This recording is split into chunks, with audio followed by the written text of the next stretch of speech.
Hemm evidenza tal-involviment ta' uffiċjali pubbliċi fosthom Keith Schembri u oħrajn fl-uffiċċju tiegħu, kif ukoll membri fil-Korp tal-Pulizija wara d-delitt u li b'xi mod jgħinu lill-allegati eżekuturi.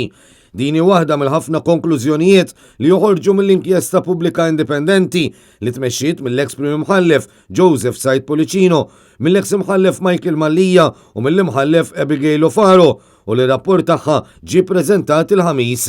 Ir-rapport jirreferi speċifikament għall-ex Chief of Staff Kastilja li kien il-wiċċ tal-Gvern Laburista bħala persuna li kien kruċjali fil-ħolqien ta' rabtiet bejn il-Gvern u ċerti negozji.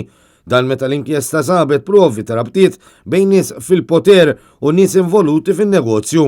Tantu hekk li diversi proġetti maġġuri li saru mill-Gvern Laburista spiċċaw taħt l-iskrutinju tal-Awditur Ġenerali jew ta' inkjesti maġisterjali.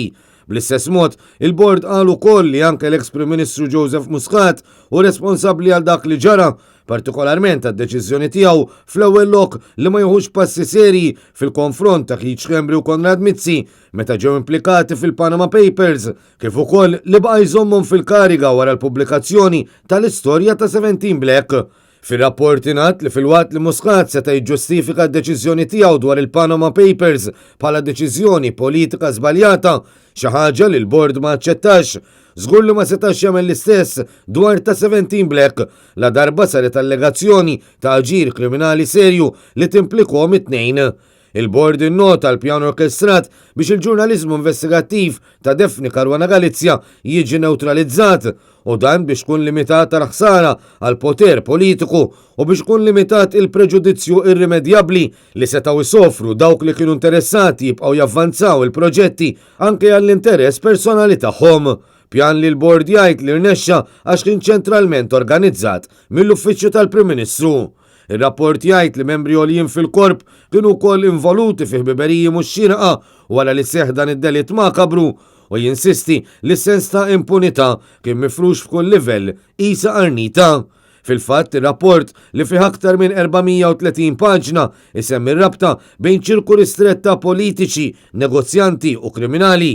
Fil-fatt jgħid li l-politika ta' business friendly tal-Gvern spiċċat fisser money friendly u dan m'għandu qatt isir b'dannu għas-saltna ta' dritt.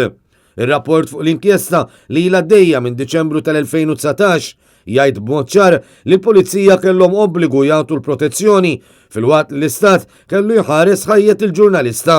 Fost il-fatturi l-aktar xokkanti li joħorġu minn dan ir-rapport hemm il-punt li jagħmel referenza għal viċinanza li kien hemm bejn l-allegati eżekuturi tal-qtil ma' persuni prominenti fl-amministrazzjoni pubblika. Fil-fatt il-bord irrimarka li min qatel lil Karwana Galizja serraħ moħħu mill-fatt li ma kien se jinqabad propju minħabba din il-qrubija man-nies fil-poter.